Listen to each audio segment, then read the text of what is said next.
1.5 million. No, not dollars. This is the average number of people that lose their lives yearly due to road traffic accidents. And over 20 to 30 million of them have non-fatal injuries. And more than 50% of these accidents involve the vulnerable population, that is the pedestrians, cyclists, and motorcyclists.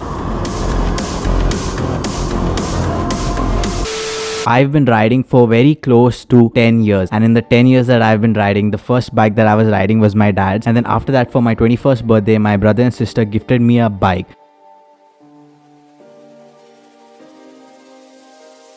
So that was my first proper experience with owning and using a bike that was completely mine. But it was only after I purchased my first bike with my own money about 6 months back that I started developing this passion and enjoyment for riding.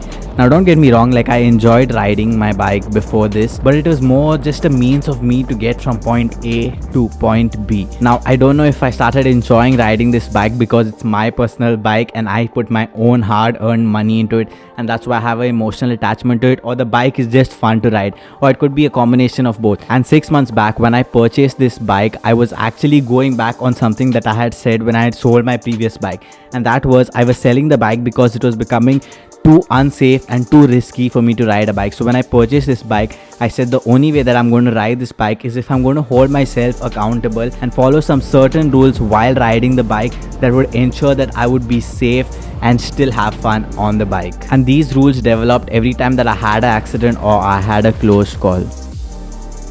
Now the first rule that I have applies to even before I step out of my house and I'm even able to set eyes on my bike. And that is leave my ego at the door. Now I know the feeling when you're riding down the highway and you see this cool car or this cool bike and you're like, you know what, let me just blow past this vehicle and show them how cool I am. Like when you do that, that sets an instant high in your brain because it releases a lot of endorphins and dopamine. The same thing when you see a cute girl by the side of the road and you think that she's going to be impressed if you can just blow past her at full speed. Well, actually the truth is she's not even going to be able to see you because you're going so fast, but I digress. And I've had my fair share of just trying to blow past my friends or try to impress a girl. I've even met with an accident because I was trying to do this. And so I just made the rule that whenever I step out of the house, I'm going to leave my ego at the door. Even when I'm riding down the highway and I'm going a little fast and I overtake another young guy on his bike, the same thing triggers him. Like 5 seconds later, I can hear his bike building up the row and he just blows past me and swerves in and out of traffic very dangerously. And then he looks into the rear view mirror to see if I am trying to catch up with him. And although there have been times when I've been like, you know what, you have a less powerful bike and my bike is more aerodynamic, I can easily race you and I can easily pull the throttle and just blow past you. But then I remind myself that this is not possible because I left my ego back at home. Now rule number 2 applies to when you actually sit on the bike and you take off. But before I get into that rule, I hope it goes without saying that when you're riding, you have to wear the appropriate gear. That is, your helmet is the most important.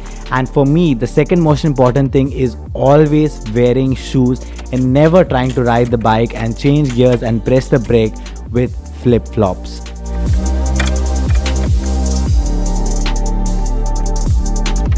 So as I was saying, the second rule is when you get onto your bike early morning, like that's the first thing that you have to do, and you're actually excited to start off your day by riding because riding gives you a certain amount of high.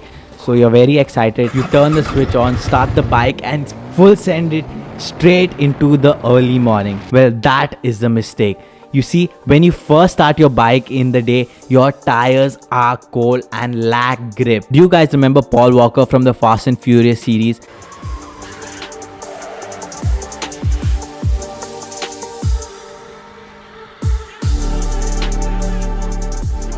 Well, one of the main reasons for the accident which killed him was the tires were cold in combination with other reasons. But that is something that is overlooked and can so easily lead to you losing control around the first corner.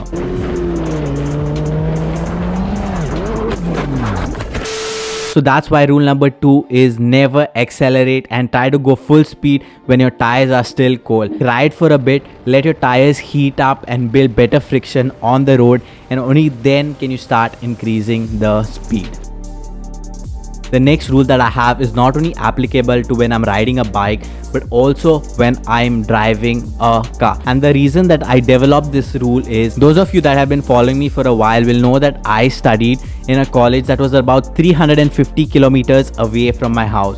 So every time there was a break or there were holidays at the college, I used to come back home and I used to travel either by train or by the bus. But the more times that I did this, I hated it, because every time I traveled for long distances on the train or the bus, I would end up getting sick. So around my second year of college, I actually started riding my bike back and forth from college and home.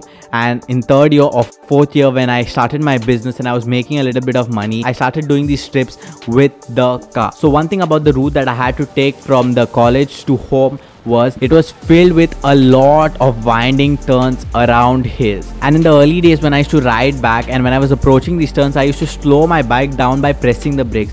And even though I was able to slow the bike down, I used to still feel like the bike was not in my control, especially when I was going downhill. Like the bike would immediately start running again, and I would feel like I would just go and slide off the cliff and just fall down. And this was actually the most scary part of my journey. But a little while after this, I learned a technique which I started implementing called engine braking, or in simple terms, just downshifting. So before I approach the turn, I drop the gears. So this actually slows down your entire engine and slows down the momentum of the vehicle. So even if gravity is pulling you, it is not going to run at a free fall the way it used to when you're just trying to control it on brakes. And even after taking the turn, for some emergency reason, if you have to correct the position of your bike, it is much easier to do so when you're at a lower gear.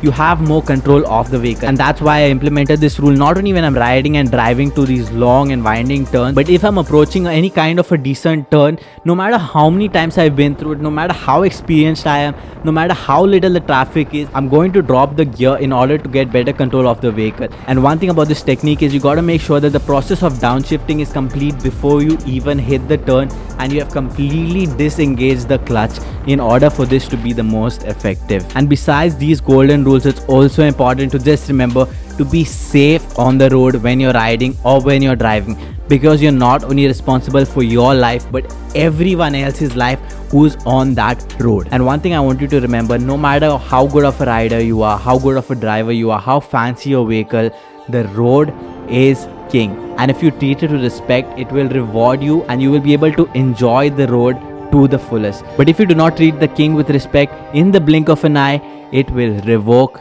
your privileges.